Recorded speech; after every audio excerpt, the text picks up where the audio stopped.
Relax.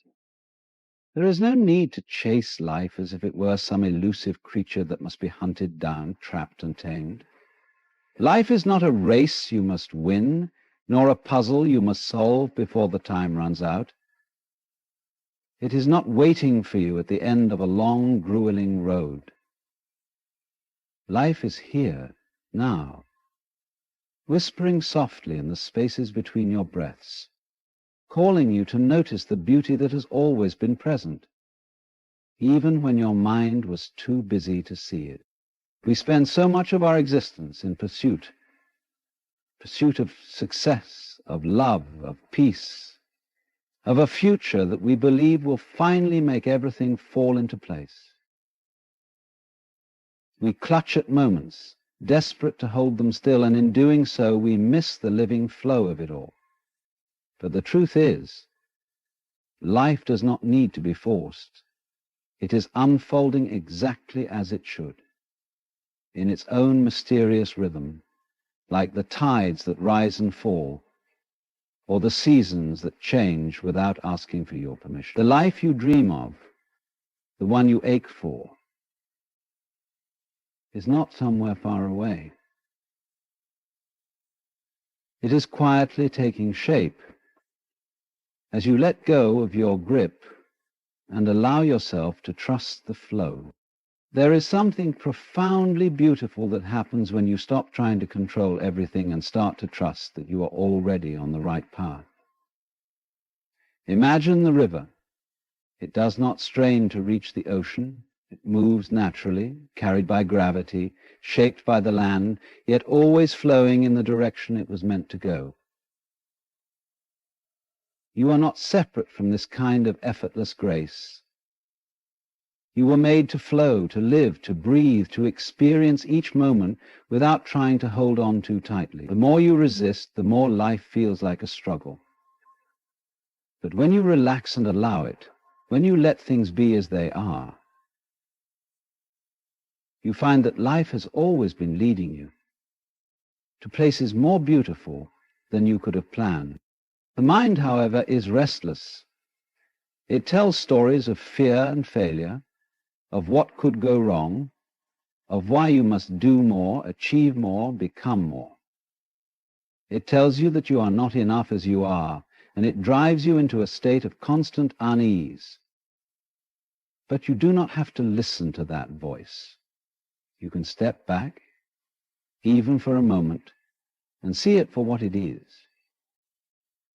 Just noise, like the wind passing through the trees. Beneath it there is a deeper silence, a presence, a calmness that knows you are already complete. When you touch that stillness, life becomes lighter. You begin to see that beauty has always surrounded you, in the warmth of the sunlight on your skin, in the sound of laughter, in the simple act of being alive. A beautiful life is not built on the relentless pursuit of what you think you need. It is revealed when you slow down enough to notice what is already here. It is in the smile of a stranger, the scent of rain on dry earth, the softness of a quiet morning. These are not things you have to earn. They are freely given. And the more you open yourself to them, the more you see that beauty does not wait for some distant future. There is nothing wrong with dreaming or striving, but know this: the life you long for is not a destination. It is a way of being. It is found in how you choose to experience this very moment, in how fully you allow yourself to live right now. Relax into that truth, and you will see that a beautiful life is not coming, it is already here. Blooming quietly like a flower, you only need to notice. Life moves with an ancient intelligence, and when you stop gripping everything with white knuckles, you begin to feel it carrying you. Think of a river. It doesn't wage war against the rocks. It doesn't file complaints against the bends. It curves, it yields, it deepens, and by yielding it finds its way to the sea. You have been taught to believe that only through strain, through constant vigilance and manipulation, will you arrive where you're meant to be. Yet the river arrives precisely because it does not force. There is a quiet power in allowing, in trusting that there is a current already moving through your life that knows more than your anxious mind can calculate. When you insist on controlling every variable, you narrow your world down to what your fear can imagine. You spend hours forecasting dangers, rehearsing conversations, tightening plans, believing that certainty is safety. But certainty is a coffin. Stable, yes, but airless. Life's beauty is inseparable from its spontaneity, its unplanned gifts, its sacred detours. The more you demand that reality conform to your schedule, the more you miss the subtle invitations that appear only to those who are relaxed enough to notice them. Opportunities often arrive disguised as interruptions. Guidance often whispers, never shouts. Flow can't be heard over the grinding gears of an overworked will. There is a profound difference between laziness and ease. Laziness is avoidance. Ease is alignment. When you act from ease, you still move, you still work, you still create, but your effort is clean. It's not soaked in panic or self-negation. You choose the door that opens instead of kicking down the one that stays shut. You read the winds of your own intuition, the way a sailor reads the sky. You don't call it failure when the current turns you a few degrees. You call it navigation. You begin to sense that what you call delays are often recalibrations. That the path you didn't plan might be the only one that keeps your soul intact. Look at trees. They don't sprint to grow leaves. They don't apologize for winter.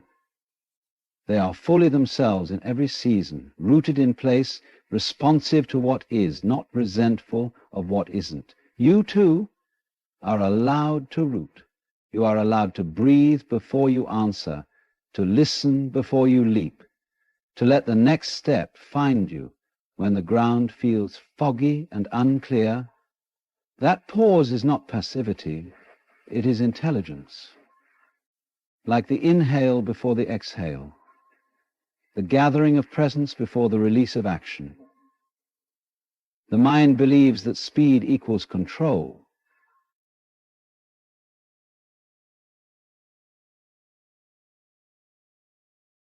Is not cover. Your niche is cover. Your niche is cover. Your niche, your niche, your niche, your niche, your niche. Fear tells you that if you stop forcing, nothing will happen. But forcing has never guaranteed the right thing, only a thing. You can muscle your way into rooms that don't fit your calling. You can hold together relationships that deplete your core. You can say yes out of scarcity and call it ambition, and then you wonder why the victories stay stale. When you let go of the compulsion to micromanage every outcome, you make room for the outcomes that actually match who you are. The river is not lazy for bypassing the cliff. It is wise. Allowing is not abdication, it is cooperation. You cooperate with the living pattern unfolding through you. You notice where your energy opens and where it contracts. You stop trying to convince yourself to love what you don't. You pay attention to the body's subtle truth-telling, its tension, its ease, its quiet yes and no. The mind collects arguments, the body collects realities. Trusting flow is, in part, trusting the instrument you've been given to navigate it. There is also the humility of not knowing. To live by flow is to admit that the map you hold is incomplete, that the territory is alive and changing. that your highest good may arrive by a road you would never have drawn. The ego hates this. It wants guarantees, contracts, promises written in stone. But life is more like jazz than a marching band. It's improvisation around a theme, not rigid choreography. You learn to listen for the key you're in, the tempo you're meant to move with, the rests that give the music shape. You learn to respond instead of react, to participate instead of dominate. Notice how the breath teaches this, moment to moment. Inhale, receive. Exhale, release. No hoarding of breath, no clinging to the last moment's air. And yet you never lack. The next breath arrives exactly when it's needed. This is the rhythm of trusting life. Receive what comes, release what goes, and discover in the space between that you are sustained.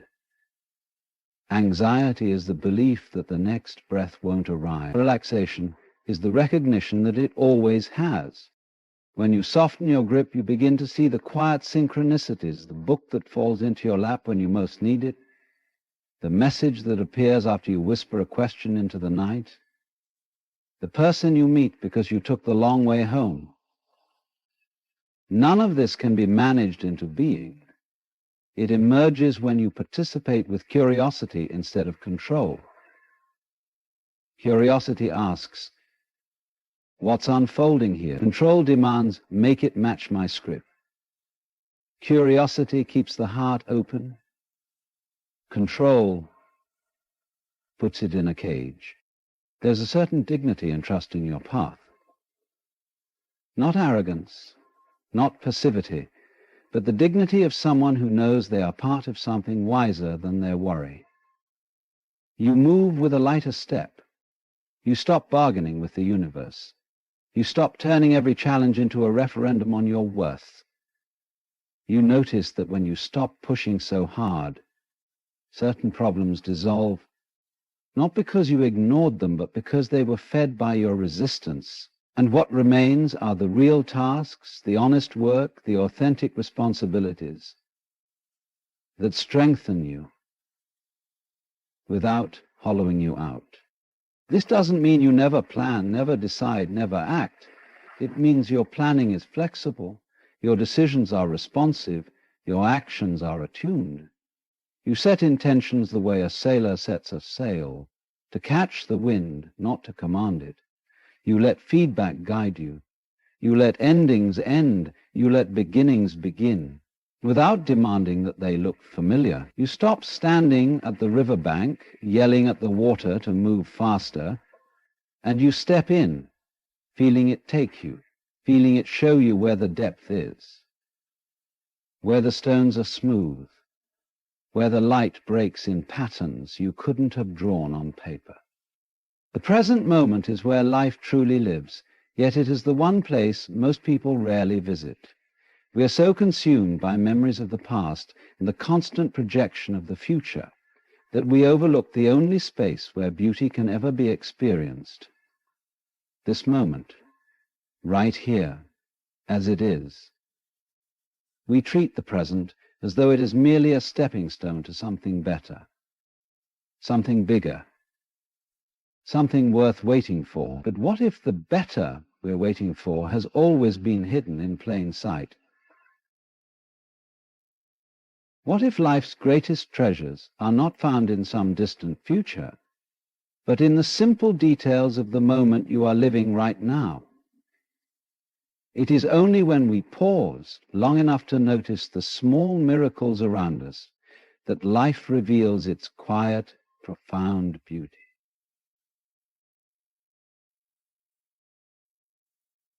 But miracle around us, that life is secure and that life is profound beauty.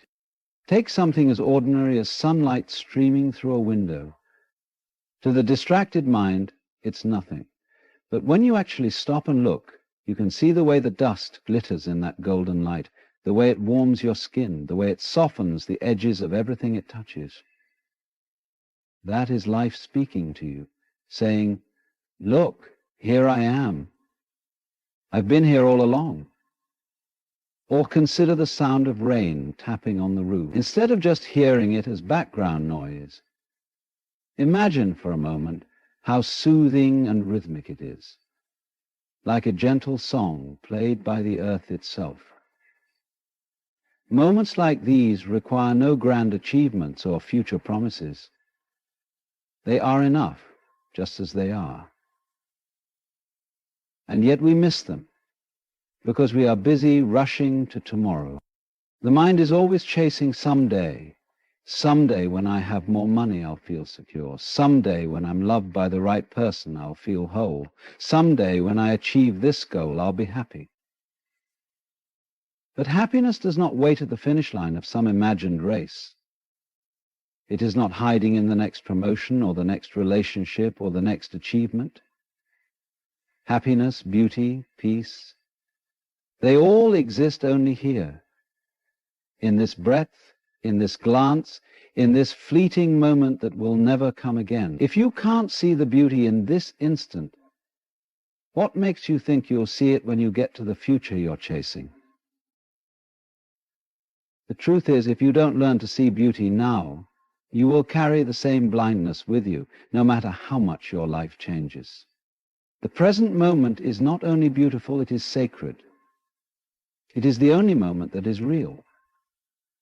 The past is memory, the future is imagination. Only now exists. And when you give your full attention to this now, something remarkable happens. Time feels fuller, richer, more alive. You realize that this very moment is enough. You don't have to wait for something external to validate your worth or to give you permission to feel joy. Joy is not something you earn. It is something you allow. It is something that rises naturally when you stop looking for it in all the wrong places. Think about how often we fail to see the beauty in the ordinary. We eat meals while staring at screens, barely tasting the food, forgetting that every bite is the result of sun, rain, soil, and countless hands that made it possible. We walk past flowers without noticing their colors or fragrance. We meet people but are so busy thinking about what to say next that we don't really see them or hear them. We miss life because we're busy rehearsing it, planning it, or worrying about it. Yet the beauty of life is never in the planning. It is in the living. There is a kind of magic that comes when you truly stop and pay attention. Look closely at a leaf. It is a masterpiece of design, veins branching like rivers, edges perfectly shaped, colors shifting with the season. Or look at the face of someone you love, the tiny lines that tell their story, the way their smile transforms them, the warmth in their eyes. These are not small things. They are life itself. And when you slow down enough to truly notice them, a feeling of deep gratitude arises. Gratitude is not about forcing yourself to be positive. It is about recognizing the richness of what is already here. One of the great illusions is that beauty is somewhere else. We think it's in exotic places, in distant futures, in achievements we haven't yet earned. But beauty is never somewhere else. It's in the way the wind brushes against your face, in the laughter shared with a friend, in the silence of early morning when the world hasn't yet woken.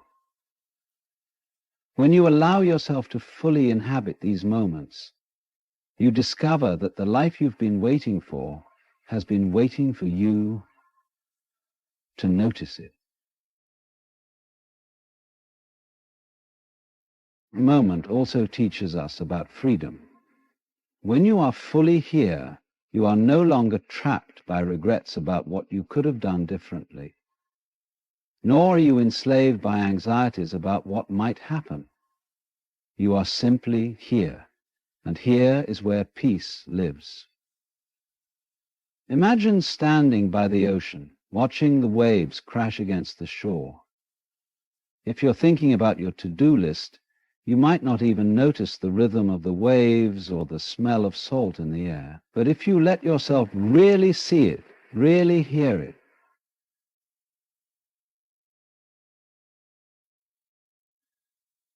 and listen to sometimes, I myself have born next flight as my daughter, the first years in life. Resolution, reflection, count, confident, none. Life's beauty is not measured by how much you achieve or how far you go. It is measured by how deeply you can experience the moment you are in. Sometimes that moment is simple. A quiet evening, a shared conversation, a walk in nature. And yet these are the moments you remember, the ones that fill your heart. No amount of planning or striving can give you this kind of richness.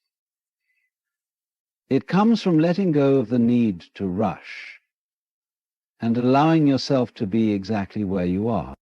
The mind will try to convince you that slowing down is a waste of time. It will tell you that you need to be doing, fixing, building, achieving. But there is no greater waste than living your whole life without truly seeing it. When you slow down and pay attention, you begin to realize how much beauty you've been overlooking. A beautiful life is not built by adding more and more to your days. It is revealed by stripping away the distractions that keep you from noticing the gifts already present. The moment you stop and breathe, you start to feel alive again. You start to realize that the life you're waiting for is not in some far-off future. It's in the taste of your morning coffee, in the warmth of sunlight on your skin, in the sound of your own breath. These are not trivial things. They are the essence of being alive. When you truly live in the present, you discover that life doesn't need to be perfect, to be beautiful. It just needs to be noticed. He thought for a few seconds. The mind is a brilliant storyteller and a terrible ruler. It spins futures that have not happened, resurrects pasts that cannot be changed, and weaves both into a tight net that you then mistake for reality. It talks fast, confidently, urgently, as if every passing thought were a command you must obey. But when you look closely, you notice something. Most of what it says is recycled fear, dressed up in new language. It warns you against humiliation, against failure, against being seen as small. It tells you that you are not enough yet, that peace is for later, that rest must be earned, and so you chase. You run inside your skull. You become a captive of your own narrator. Letting go of the restless mind doesn't mean getting rid of it. You can't amputate your thinking any more than you can amputate your shadow.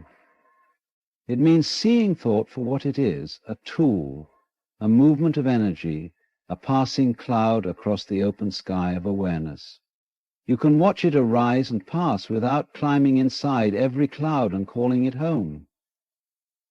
The voice in your head might say, "You're behind," and instead of believing it, you can notice, there's the fear of being behind. Already the spell loosens. The moment you observe the story rather than become the character trapped in it, space appears. And in that space, the body softens, the breath deepens, and a quieter kind of knowing becomes available.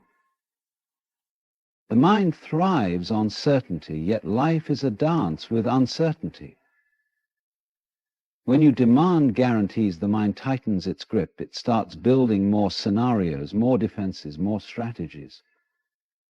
But certainty is rarely what you truly need. What you need is presence, responsiveness, the ability to feel your way through the living moment. The restless mind is like a hyperactive conductor, insisting the orchestra follow a rigid script, while the music of life is improvisational jazz. When you relax your insistence on control, you begin to hear the key you're actually in. You stop forcing crescendos and start listening for cues. Silence, those precious gaps between thoughts, becomes part of the composition. Notice how the body tells the truth before the mind admits it. Anxiety shows up as tightness in the chest, clenching in the jaw, shallow breath. The mind will spin 100 reasons for why you feel this way, but the body is simpler. It says, slow down, let go, breathe. If you sit with the sensation, allowing it to unfold without labeling it good or bad, you might discover that fear is just energy looking for space to move through. It's the resistance, the mental commentary, the refusal to feel that prolongs your suffering. When you allow sensation to be sensation, it completes its cycle. When you let the wave crash, the sea returns to calm on its own. There is also the habit of self-judgment, the mind's favorite pastime. It critiques your thoughts, then critiques your critique. You shouldn't think like this. You should be more positive. You should be spiritual enough not to feel fear. This is still the same voice, now wearing a spiritual mask. Letting go of the restless mind includes letting go of the idea that you must fix yourself to deserve rest, that you must perfect your inner weather to be worthy of peace. Peace isn't a prize. It's what remains when you stop arguing with the moment. Try watching a thought the way you watch a bird cross the sky. You don't chase it. You don't grab it. You don't ask it to circle back and explain itself. You simply see it, appreciate its movement, and let it go. This is not passivity. This is mastery. You are reclaiming your attention, the most precious currency you possess. Attention shapes reality. Wherever you place it grows in power. When your attention is hijacked by the mind's fear loop, anxiety multiplies. When your attention settles into the breath, the heartbeat, the sensations of being here, the loop breaks, you re-enter life. Silence is not the absence of thought. It is the spaciousness in which thought appears. If you listen for it, you'll find that between one thought and the next there is a gap, a tiny pause like the stillness between waves. That gap is a doorway. Step through it, even for a second, then another second. Over time, the silent intervals widen. You begin to realize that awareness is not threatened by the storm of thinking. It is the vast sky that holds it. This shift from identification with thought, restless mind is addicted to what if. What if I fail? What if they leave? What if it all collapses? But ask it this. What if you're okay even if the worst happens? What if resilience, not avoidance, is your real strength? What if the mind's constant vigilance is not preventing pain but creating it? The truth is, you have survived everything you once feared you couldn't. The proof that you can meet life is your presence here, breathing, reading, sensing. The mind forgets this. Awareness remembers. Another trap is the compulsion to understand everything. The mind believes that comprehension equals control. But many of the most meaningful moments in your life were not understood as they happened. They were simply lived. You did not analyze your way into awe, love, wonder, grace. You surrendered into them. Understanding is useful, but overused, it becomes a wall between you and experience. Sometimes the most intelligent act is to feel without dissecting, to witness without interfering, to trust without demanding a full report. Practice can be simple. Sit. Feel the breath enter and leave. Watch the mind present its latest emergency. Don't fight it. Don't feed it. Let it speak. Then let it pass. Return to the breath, to the sensation of the ground beneath you, to the soundscape surrounding you. Repeat patiently. The mind will protest, "This isn't working. You're doing it wrong. You should be more advanced by now." Smile inwardly, notice the pattern, return again. Over time, you'll discover that the goal was never to silence the mind, but to stop bowing to it as your master. There's a softness that arrives when you stop believing every anxious sentence that crosses your inner screen. You become kinder to yourself, less reactive to others, more open to the moment. You hear the hidden music beneath the noise, the hum of existence that's been there since before your first thought and will be there after your last one fades. You begin to realize that stillness isn't something you manufacture. It's what's left when you stop stirring the water. And in that stillness, the beauty you've been chasing appears, not as a prize you earned, but as the natural fragrance of a mind finally at rest. Gratitude has the power to change the way you see life, not because it magically alters every circumstance, but because it shifts the lens through which you perceive everything. It is astonishing how quickly the mind can get trapped in a cycle of wanting, of endlessly reaching for what is missing, while ignoring the abundance that is already present. We are often so focused on what we don't have, what hasn't happened yet, or what went wrong in the past, that we overlook the quiet, steady flow of gifts that surround us every single day. Gratitude is not about pretending everything is perfect or forcing yourself to smile when life feels heavy. It is about pausing long enough to notice that even in the midst of challenges, there are countless small moments of beauty that deserve your attention. Think about how easily we take the simplest things for granted.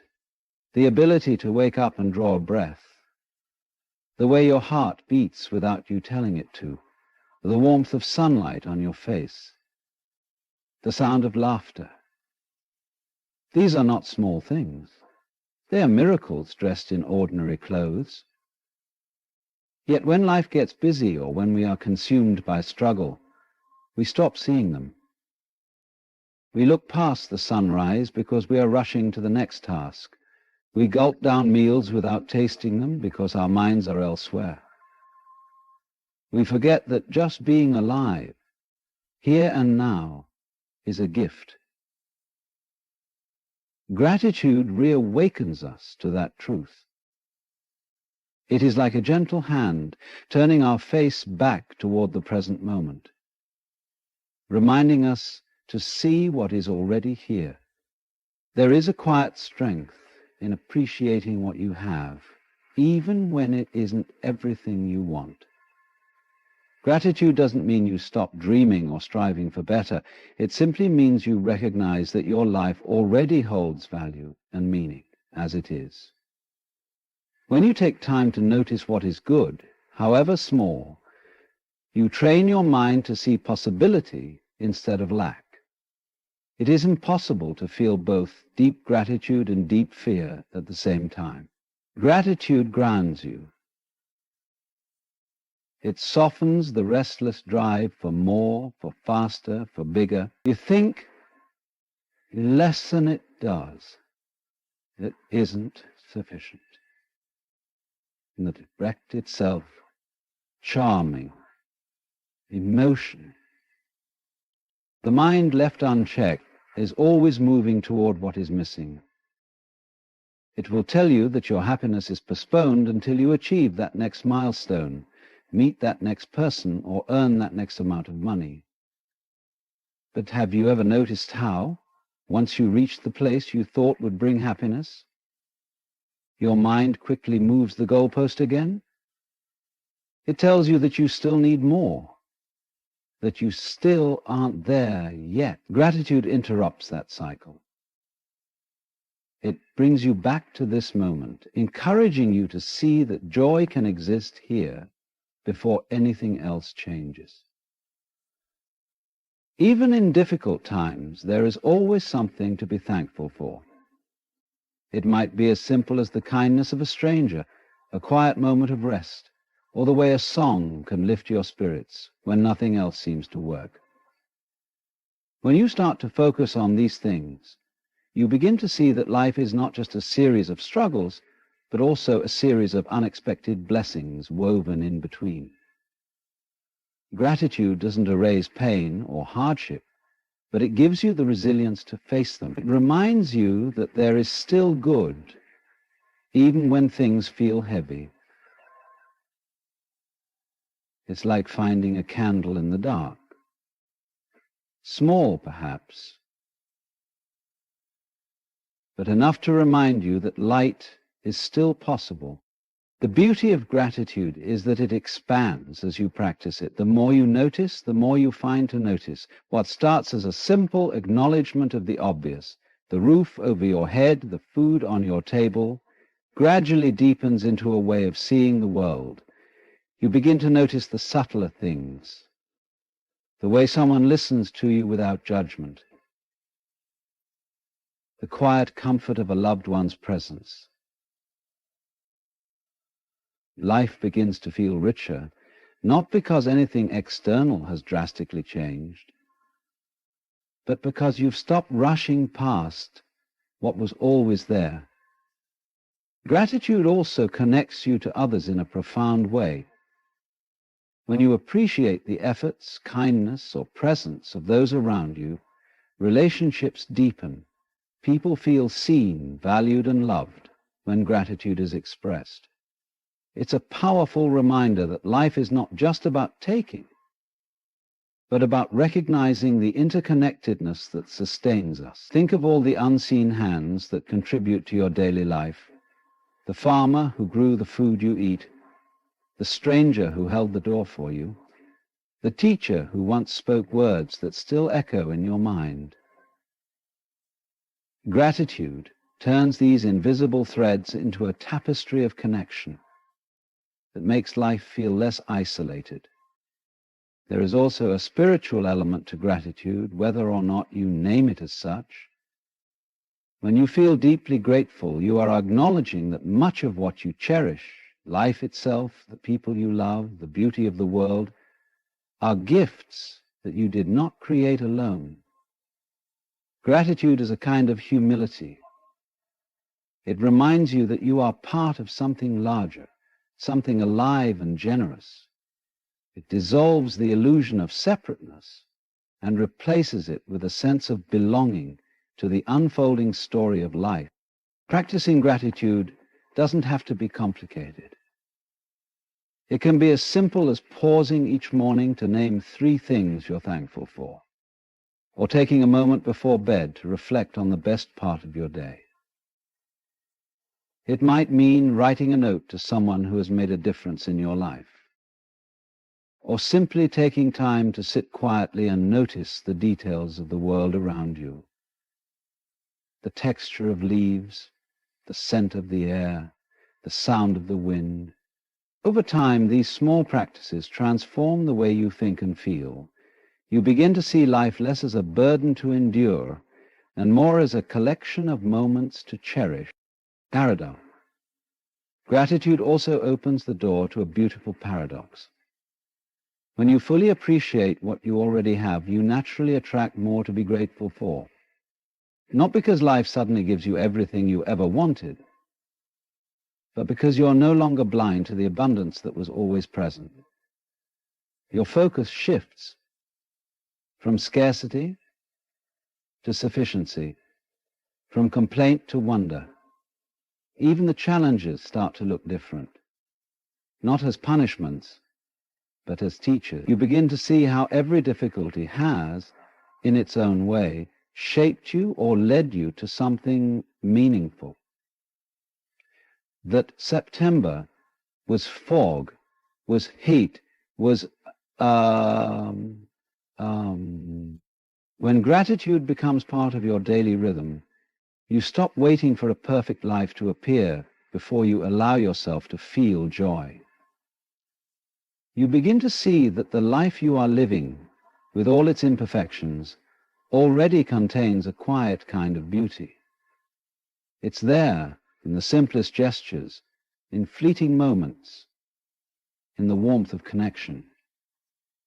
Gratitude opens your heart to this truth, and when your heart is open, even the smallest things feel extraordinary. Then you feel what it is that connects, feel safe, feel totally real. You see, the curious thing about life is that so much of what we chase already belongs to us. But we don't recognize it, not because it isn't there, but because our minds are so tightly wound around the illusion of separation, of distance, of effort, that we forget the game altogether. Relax. Act as if it's already yours, because in truth there is no real difference between wanting and having, except the tension we create around the wanting. It's all a kind of dance, isn't it? You step into the rhythm of life and suddenly everything feels lighter, easier, more fluid. But the moment you tighten your grip, the moment you say, I must have this, or I will only be complete when I get that, you are caught, trapped in the web of your own resistance. And that resistance, that tension, that clenched energy is precisely what keeps the very thing you desire from flowing naturally into your hands. What if, instead of reaching, you simply acted as though it was already yours? Not in arrogance, not in delusion, but in quiet certainty. Like the tree that doesn't strain to grow, it just unfolds. The flower doesn't panic about blossoming. It simply knows, in its essence, that the blooming is inevitable. The river doesn't anxiously plot its course. It just flows, guided by something deeper, older, and wiser than thought itself. We humans, however, complicate it all with our incessant noise. We tell ourselves stories of lack, of limitation, of waiting and struggling, as if the universe keeps its treasures locked away in some vault, demanding we bleed to earn the key. But look closer. Really observe. The universe is abundant by design. There is no hesitation in the sun's rising, no scarcity in the stars that scatter across the night sky, no restraint in the waves that kiss the shore endlessly. It's all given, overflowing, available. Right now. The trouble is, we don't relax enough to see it. We're so busy grinding, proving, forcing, that we stand apart from the very thing we want to merge with. But when you relax, when you step back from the anxious clinging and you begin to act genuinely, as if the peace, the success, the love, the fulfillment you seek is already woven into your being, everything begins to change. You walk differently, you speak differently. You don't chase, you attract. You no longer vibrate with desperation, but with assurance. You don't question your worthiness. You settle into it, the way the ocean settles into the curve of the earth. There's no need to grasp frantically at life when you understand you are already part of its unfolding masterpiece. Consider this. If you knew, truly knew, that what you desire was inevitable, how differently would you move through your day? Would you still wake up burdened by doubt? Would you still exhaust yourself trying to bend the future into your favor? Or would you simply breathe, smile, and lean into the quiet knowing that all things are already aligned beneath the surface? When you act as if it's already yours, you sink with the deeper currents of existence. You stop chasing and start allowing. You stop resisting and start receiving. It's like floating on water. The more you struggle, the more you sink. But when you relax, when you trust, when you surrender, the water holds you effortlessly. It's not magic. It's not a trick. It's a shift in being. A return to what you've always known beneath the noise. The deep, unwavering truth that everything you seek is not out there waiting on the horizon, but already present, already vibrating within your field of possibility. So breathe, ease your grip, smile at the absurdity of the struggle, and act, not in desperation, but in the calm certainty that the universe has already delivered. It's simply waiting for you to relax enough to receive it. We spend so much of our lives convinced that we must struggle, push, and strive to attain the things we want. It's an old habit, one passed down through generations, a deeply rooted belief that only through effort, strain, and relentless pursuit will life reward us. But observe for a moment, without the lens of conditioning, and you will notice something peculiar. The more desperately you chase after something, the more it seems to evade you. Like trying to hold water in your hands, the tighter you grip, the more it slips through your fingers. This is not some cruel trick of fate, but rather the natural rhythm of life, reminding you of how the game is meant to be played. When you operate from desperation, from that frantic inner dialogue that says, I don't have this, I must get it, you create distance between yourself and what you desire. You set up a psychological barrier, an invisible wall that keeps what you long for perpetually out of reach. It's not that the universe is withholding, but that your state of mind is tangled in lack. Desperation broadcasts scarcity. It tells life, I'm not enough yet. I don't have it yet. And in doing so, you unknowingly cement that reality into place. Imagine standing before a vast ocean, longing to float upon its surface. If you panic, thrash about, and tighten every muscle, what happens? You sink. But the moment you relax, the moment you trust the water to hold you, you float effortlessly. The same principle applies to the desires in your life. Whether it's love, success, peace, or fulfillment, the more you relax, the more life meets you halfway. But here's where it becomes beautifully paradoxical. The act of relaxation is not rooted in apathy or indifference. It's grounded in quiet confidence, an inner knowing that you and what you seek are not separate entities, but part of the same whole. You begin to understand that what you truly desire isn't outside of you, dangling like a carrot on a stick, but woven into the very fabric of your being. And when you relax into that awareness, the perceived distance dissolves. Desperation, however, is sneaky. It disguises itself as motivation. It whispers, if you don't work harder, if you don't prove yourself, you'll never have it. And so you grind, exhaust, and push against life like a stubborn door that won't open. But the door was never locked. It was never closed. You were just too frantic to notice that all it required was a gentle nudge, not brute force. Consider how children approach life. They desire things, they imagine, they play as if they already possess them.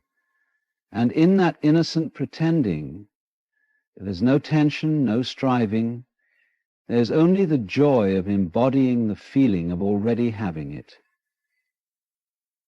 That is the energy that draws life's treasures toward you.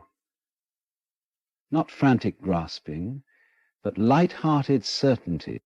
We've been conditioned to believe that desire means lack. But true desire, when properly understood, is an indication of alignment. It's a signal from within reminding you of what is already possible, already unfolding.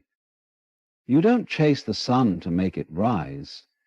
You trust that it will, and so you wake up and meet its light. Similarly, when you relax and act as if your desires are inevitable, they begin to materialize with a grace that no amount of struggle can manufacture. This doesn't mean you sit idle, ignoring life's practicalities. But your action stems from alignment, not anxiety. You move with the energy of, it's already mine, I'm simply stepping into it, rather than, I must suffer and sacrifice to earn it. And that shift in energy changes everything. Think of how relationships operate.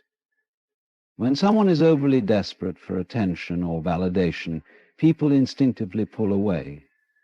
But when someone carries themselves with ease, with quiet assurance, they become magnetic. The same applies to the desires you project into the universe. Desperation repels. Relaxation invites. You've likely experienced moments when something you wanted came to you the moment you stopped obsessing over it.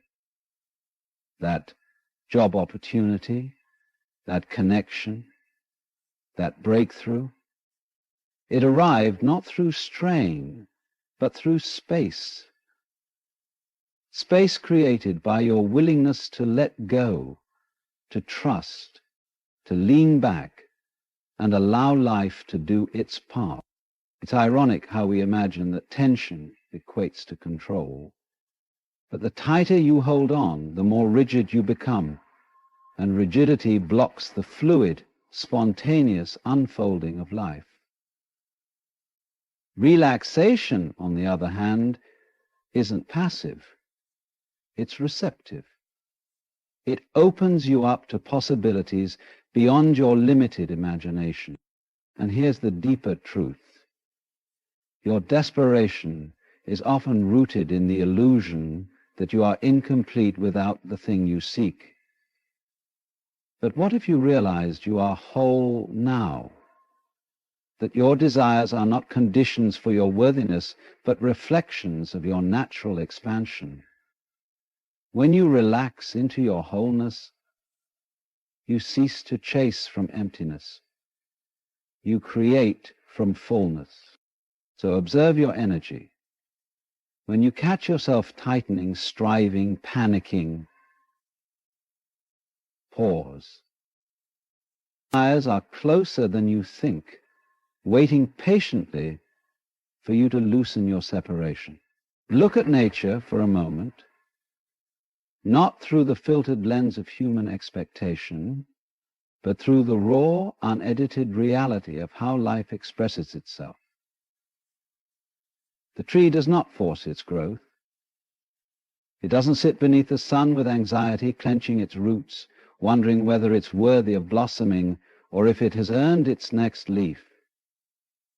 It simply becomes, quietly, steadily, without drama or doubt. The river does not hesitate as it winds through valleys and mountains, questioning whether it should flow or if it deserves to reach the ocean. It moves, without thinking, without planning, without needing permission. It becomes exactly what it was always meant to be, not through effort, but through alignment with the rhythm of life. This is the essence of becoming that most people overlook. We've been taught that life is a contest, a series of battles we must fight in order to grow, to achieve, to claim our place in the world. But nature reveals a more ancient truth. Things do not force themselves into existence. They unfold, they emerge, they evolve, but never by gripping the process with fearful hands. Instead, they surrender to the current that has always carried them. There's something profoundly liberating when you recognize that you too are part of that natural order. You are not separate from the tree or the river or the unfolding flower. You are an expression of the same energy, the same universal intelligence that brings all things into being. But somewhere along the way we forgot this. We became obsessed with effort, with measurement, with comparison. We convinced ourselves that the only path to success was through strain. And in doing so, we detach from the effortless flow of life that already exists within us. Notice how flowers bloom. Not one petal opens before its time. There is no competition, no desperate rush to outshine the flower beside it. Each blooms in perfect timing, guided by something unseen yet undeniable. And when it blooms, there is no announcement, no striving, no proclamation of success. It simply exists in full expression of itself. That is not weakness, that is power, the quiet, graceful power of alignment with the rhythm of becoming. But when we impose human tension onto this natural process, everything feels heavier. We grip tightly to our goals, to our desires, to our image of how life should unfold. We create timelines, benchmarks, and standards, not realizing that in doing so, we disconnect from the organic rhythm that life intended for us. The tree does not compare its pace to the tree beside it. The river does not envy the mountain's height. Everything in nature becomes what it is meant to be, not through pressure, but through presence. We, however, entangle ourselves in the narrative of struggle. We are told that success must come through sacrifice, that growth must be painful, that achievement must be earned through relentless exhaustion. But is that truly how life works? Or is that the illusion of a society addicted to control, mistaking tension for progress? Imagine for a moment releasing the need to force your becoming. Imagine acting as if the version of you you long for is already unfolding, just as naturally as the tree reaching toward the sky or the river finding its way to the sea. You wouldn't rush it. You wouldn't panic. You would relax into the knowing that becoming is inevitable when you align with what already exists within you. This isn't passivity, this is deep trust. Trust that the life you envision isn't an external prize to chase, but an internal emergence that flows through you when you stop resisting. You don't plant a seed and scream at it to grow. You water it. You nurture the environment. You trust the process.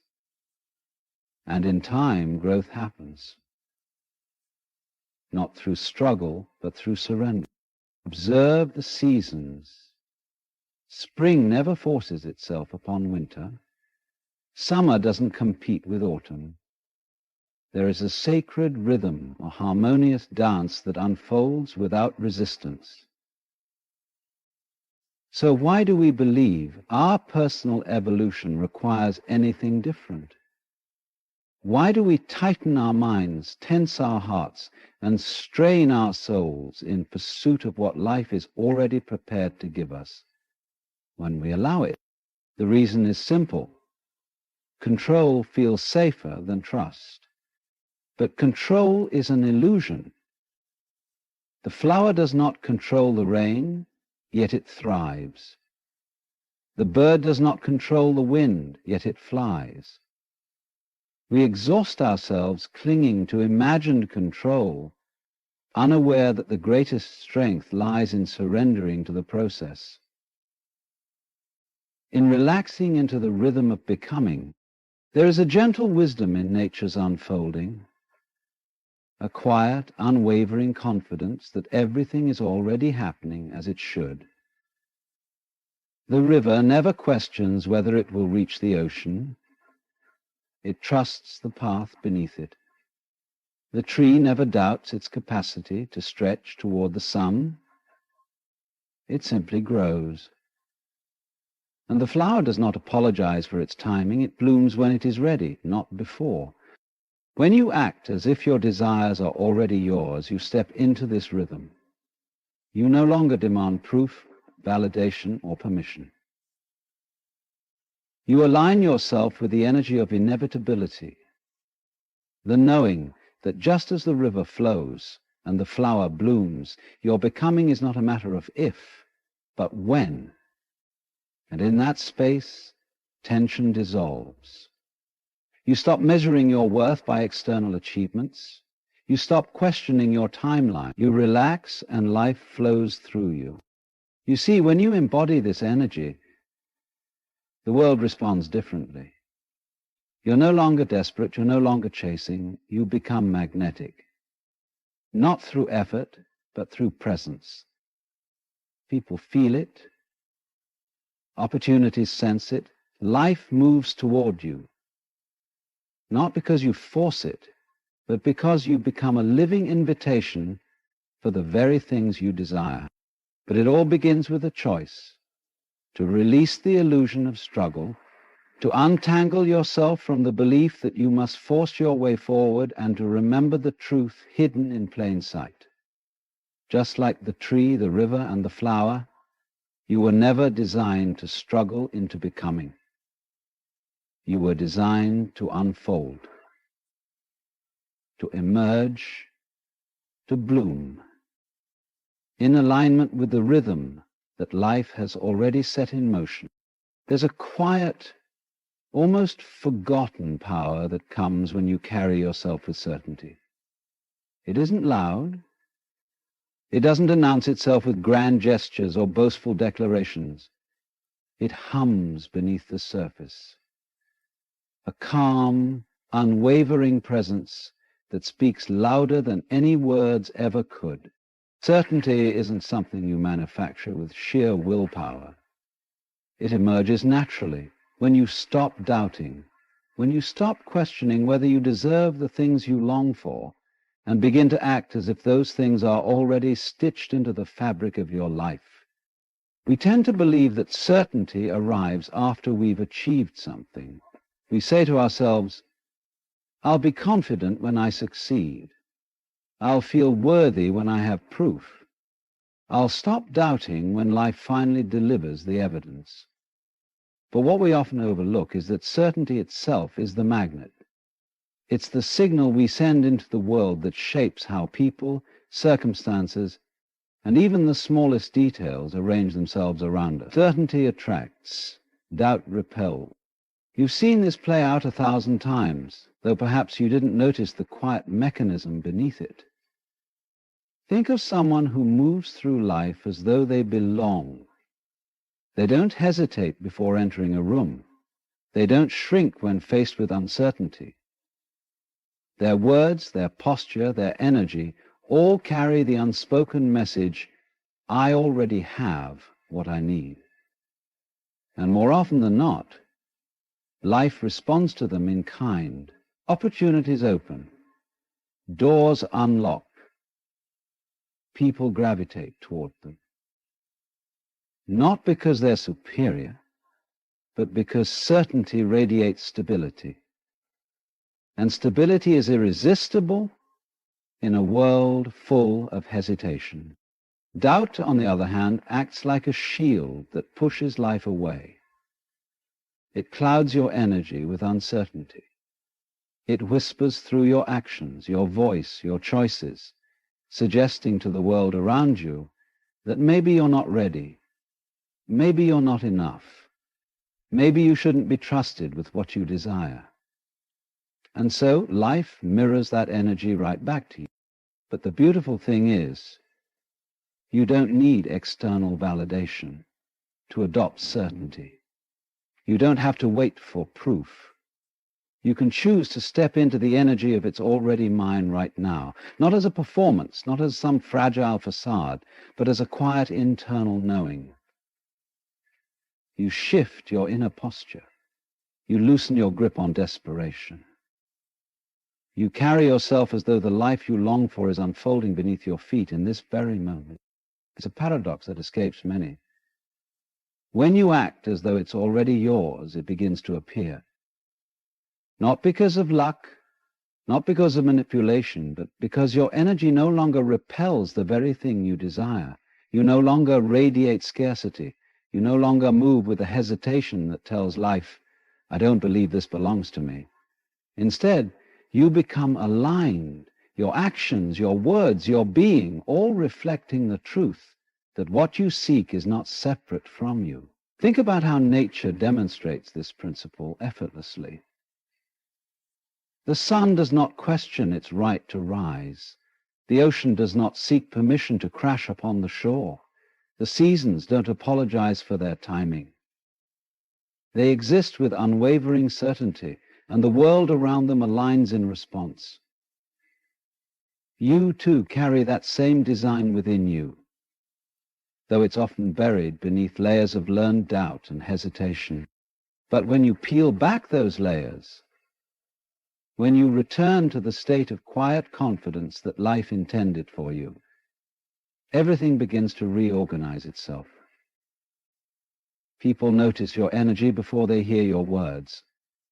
Opportunities reveal themselves, not because you force them, but because you've become a magnet for them through your certainty. You shift the field around you. This isn't about arrogance. It's not about pretending to be more than you are. It's about remembering that you are already enough. You already contain the raw material for the life you desire. Acting with certainty isn't faking. It's aligning with the deeper truth that existence itself is abundant, and you are woven into that abundance. When you observe those who seem to effortlessly attract success, love, peace, or opportunity, what you're witnessing is often this principle at work. They don't chase, they don't beg, they act as though they are worthy, as though their desires are inevitable. And life, mirroring their belief, delivers accordingly. But those who carry doubt like an invisible weight repel the very things they crave. They speak hesitantly. They hesitate to step forward. They shrink themselves out of fear that they'll be seen as unworthy. And so life reflects their energy right back to them, confirming their belief in lack. The irony is that certainty isn't given to you, it's claimed. You decide to walk as though it's already yours. You decide to speak as though you're already worthy. You decide to act in alignment with the version of yourself that isn't waiting for life to hand over permission. And when you do, life responds. It's the same way a musician doesn't hesitate when playing a familiar melody. They don't question each note. They flow. Their certainty carries the song. The same is true for you. When you act from certainty, your life flows. You don't stumble over your desires. You don't sabotage your opportunities. You move through the world with the grace of someone who knows they belong, and life arranges itself to match that frequency. Certainty isn't a reward. It's the foundation. It's the energy that says, I no longer need to chase what's already on its way to me. And when you adopt that energy, the world begins to shift in ways that defy logic. The job appears, the relationship blooms. The opportunity unfolds not through struggle, but through alignment with the certainty that life responds to. So the next time you feel yourself drowning in doubt, pause, breathe, remind yourself that you are not required to beg life for what you already contain. Step into the energy of certainty. Move as though it's already yours. And in doing so, watch how life softens its edges and opens the door you once believed was locked. There's a strange kind of forgetting that happens to us as we grow older.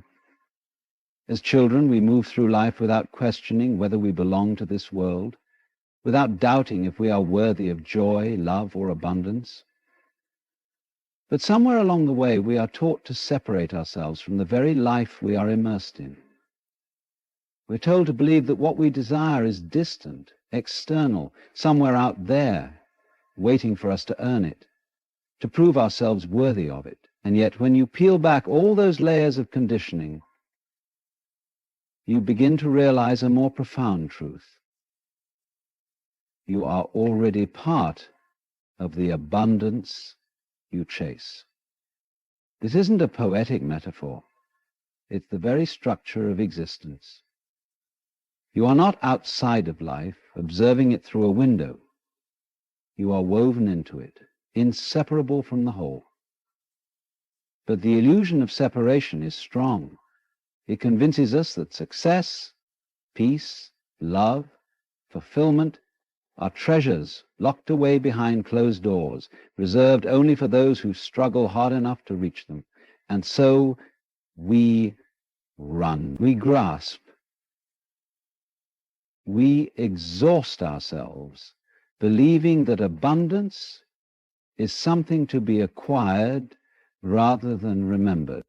But look closely at how the world functions beneath the noise of human striving. The tree does not beg for sunlight.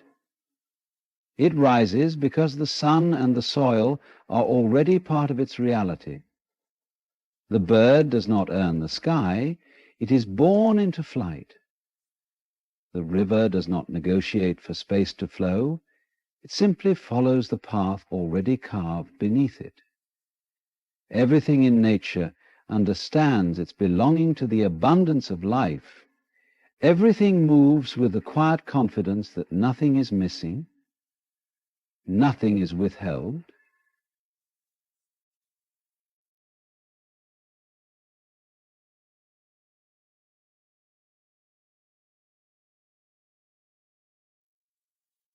Everything moves with the quiet confidence that nothing is missing, nothing is withheld. Everything moves in the perfect, perfect, perfect way. And mind, as it is the whole. And yet we humans create elaborate stories of lack. We tell ourselves we are incomplete without that job, that relationship, that goal achieved. We convince ourselves that fulfillment lives somewhere beyond the present moment, dangling just beyond reach. But the deeper truth, the one hidden beneath the noise, is that you are already immersed in the abundance you seek. It's like standing in the ocean and dying of thirst, unaware that you are surrounded by water. When you chase after abundance as though you are separate from it, you overlook the very field you are already standing in. You move from scarcity, from lack, and in doing so you perpetuate that experience. But when you relax, when you step back from the illusion of distance, you realize the abundance is not ahead of you, it's beneath you, within you, all around you. Think of it this way. Your very existence is proof of abundance. The breath in your lungs, the pulse beneath your skin, the complexity of your being, all of it arising effortlessly, sustained by the same intelligence that orchestrates the galaxies, the tides, the seasons. You are not apart from that intelligence. You are an expression of it. And in that realization, the boundaries between you and your desires begin to dissolve. Though we resist this understanding because we are conditioned to believe in struggle. We idolize effort, worship the grind, and glorify the chase. We think the harder we fight, the more deserving we become. But look at the trees. They do not strain to grow. The stars do not compete to shine. The flowers do not hustle to bloom. They simply become, because becoming is woven into their nature. The same is true for you. You belong to the abundance you chase, but you've been taught to forget. You've been taught to compartmentalize life into categories of worthy and unworthy, possible and impossible, mine and not mine. But when you strip away those mental constructs, what remains is the truth that you are already part of the whole. And the whole is abundant by design. When you act as though your desires are already yours, you're not playing pretend, you're aligning with the reality that there is no true separation between you and the life you seek. You stop sending mixed signals into the world.